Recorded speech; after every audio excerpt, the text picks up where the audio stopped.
आज मोदी जी और home minister Shah दोनों मिलके ईडी का, इनकम टैक्स का, सीबीआई का डर बता कर एमएलएस को, एमपीज को डरा रहे हैं और जो आगे इलेक्शन के लिए तैयारी कर रहे हैं, जो ठहरने वाले हैं, उनके ऊपर भी अभी से ईडी, अभी से इनकम टैक्स वो लोग डाल रहे हैं। तो इसीलिए होशियार रहना। मैं रेवंत रेड्डी को भी बोलता हूं, जरा देख के होशियार हो, ये बड़े खतरनाक लोग हैं। इसीलिए जब ये खतरनाक लोग हैं, इनको उसी तरीके से लड़ना जो वो लड़ रहे हैं, उनसे ज्यादा ताकत लग के लड़ना चाहिए। Modi Amit Shah ED income tax సిబిఐని ఉపయోగించి ఎమ్మెల్యేలని ఎంపీలని బెదిరిస్తున్నారు.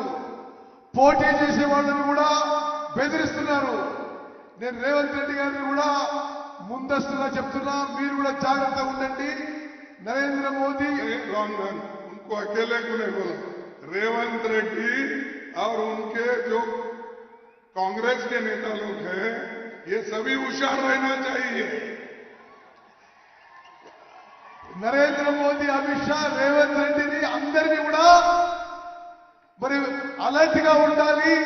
ఈడీ, సిబిఐ, ఐటీ ద్వారా మిమ్మల్ని ఇబ్బంది పెట్టే పరిస్థితి ఉందని చెప్పి నేను మనవి చేస్తున్నాను. जब जब तुम्हारी ताकत बढ़ती है, तब तब वो तुमको कमजोर करने के लिए खेल खेलते हैं। लेकिन तेलंगाना के लोग डरने वाले नहीं हैं। तेलंगाना के लोग हमेशा लड़ते रहे। आज जो इंडिपेंडेंट तेलंगाना हुआ, ये सोनिया गांधी जी के आशीर्वाद से हुआ, ये सोनिया गांधी के नेतृत्व में हुआ। हम सबको याद रखना चाहिए, अगर कोई गैर समझता है, गद्दारी करता है, तो वो ठीक नहीं है।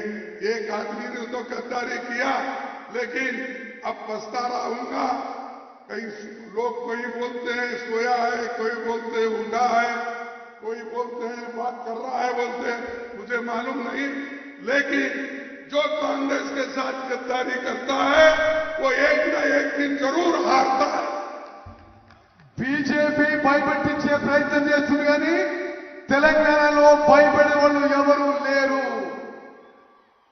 తెలంగాణలో సోనియా గాంధీ ఇచ్చిన తెలంగాణలో ఎవరు బీజేపీకి, నరేంద్ర మోదీకి, అమిత్ షాకి భయపడరు.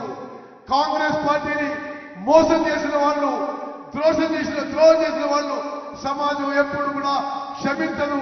వాళ్ళు ఓడిపోతారని చెప్పి నేను మనం చేస్తున్నాను. కేసీఆర్